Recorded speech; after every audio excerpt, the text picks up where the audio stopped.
আমাদের মাঝে উপস্থিত আছেন জনাব মাসুম বিল্লাহ পারভেজ আহ্বায়ক যুবদল রাজাপুর উপজেলা ঝালকাঠি, যিনি গানের পরিচয় হবে এভাবে।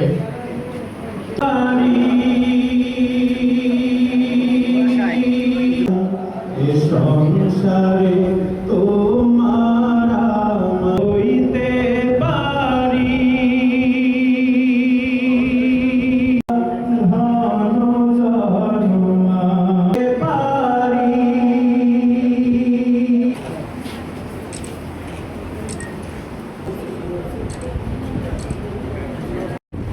ডাক্তার সোনিয়া আক্তার।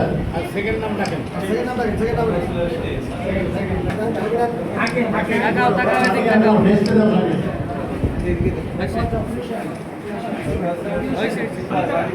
আপনার ভালো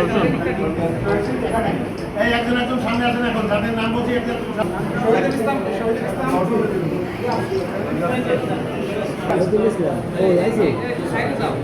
সুন্দরভাবে নিজে 1 ঘন্টা 1.5 ঘন্টা একটা করে গুঞ্জার মধ্যে আমাদের ছিলেন এবং আমার আরেক বন্ধু।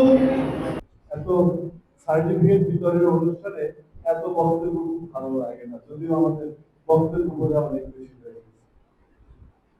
তবে সবচেয়ে গুরুত্বপূর্ণ যে জায়গাটি আপনারা আসছেন, একজন ছাত্রী তার বক্তব্য তুলে ধরেছে। আজকে আমি যদিও একেবারেই অনভিজ্ঞ, তারপরেও আমি বলবো যে আমরা এখন যে আধুনিক চিকিৎসায়, যেখানে অ্যালোপ্যাথি যেটাকে আমরা বলে থাকি, এখানে প্রত্যেকটা ঔষধের বা মেডিসিনের যে পরিমাণে সাইড এফেক্ট আছে, যদি আমরা সাইড এফেক্টকে স্টাডি করতাম, ঔষধ সেবনের পূর্বে যদি আমরা সাইড এফেক্ট দেখতাম, তাহলে মনে হয় আমরা অ্যালোপ্যাথিটা বন্ধ করে দিতাম। আসলে হোমিও মেডিসিন, এটা আমাদের যিনি এই কলেজের প্রিন্সিপাল, তিনি গুরুত্বপূর্ণভাবে বলেছেন এই রোগ কোথায় চিকিৎসা করে। এরা কিন্তু সরাসরি ডায়াগনস্টিক না হলেও রোগের যে লক্ষণ, সেই লক্ষণটাকে আগে পয়েন্ট আউট করে এবং সেই লক্ষণকে দূর করে।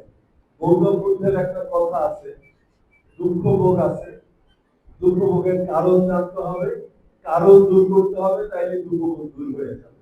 তাই সুতরাং ঠিক একইভাবে যদি আপনি লক্ষণ জানতে পারেন, তাইলে রোগ এমনি ভালো হয়ে যাবে, যদি লক্ষণের ঔষধ দেওয়া যায়। সেই ক্ষেত্রে আমি বলবো, বাংলাদেশে এখন আমাদের স্বাস্থ্য অত্যন্ত বিশ্বের সবচেয়ে ঝুঁকিপূর্ণ একটা জায়গায় আমরা আছি, যেটা আসলে আমাদের সাধারণ মানুষ জানে। কারণ আমরা জানি যে আমরা ডাক্তারের কাছে গেলে, বিশেষ করে ফার্মাসিতে গেলে, ওনারা আমাদেরকে যেভাবে অ্যান্টিবায়োটিক দিচ্ছে, সেই জায়গায় এসে আজকের যে শিশুটি জন্ম হচ্ছে, সেই শিশুটি আমাদের মেডিকেল সায়েন্সে 8টা আপনার যে অ্যান্টিবায়োটিক রেজিস্ট্যান্স দিয়া জন্মগ্রহণ করতেছে, তার যদি ছোটখাটো অসুস্থতা হয়, তাহলে অনেক মেডিসিন তাকে কাজ করে না, যে কারণে আমরা দেখি আমাদের দেশের মর্টালিটি